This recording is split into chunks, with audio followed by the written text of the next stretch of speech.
মজার ড্রয়িং দেখুন, অর্ধবৃত্তগুলো থেকে আঁকবো মজার মজার বা সুন্দর ড্রয়িং।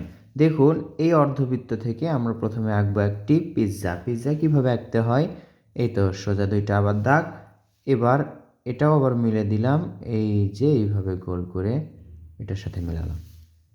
এটা হচ্ছে একটি বার্গার। এরপর এখান থেকে দেখুন একটা দাগ মিলে দিলাম, এই যে এটা হচ্ছে ব্যাঙের ছাতা, এর মাঝে এভাবে গোল গোল করে দিলেই হয়ে গেল আঁকা।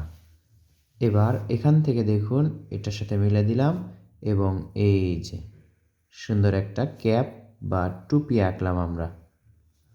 এবার এটা থেকে আঁকা হবে একটি কুঁড়ে ঘর, ঢেউ ঢেউ করে এর সাথে মেলাবো, এই যে একটু করে দাগ দিব,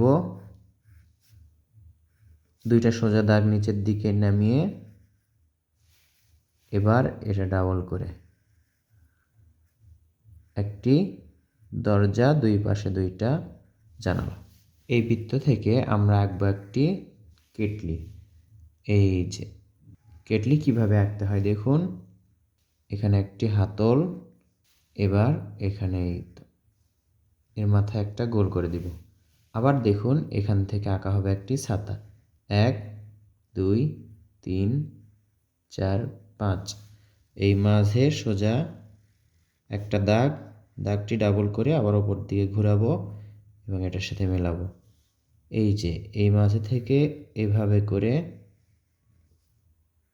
দাগ দিতে হবে এবং মাথায় একটা চোকা দাগ।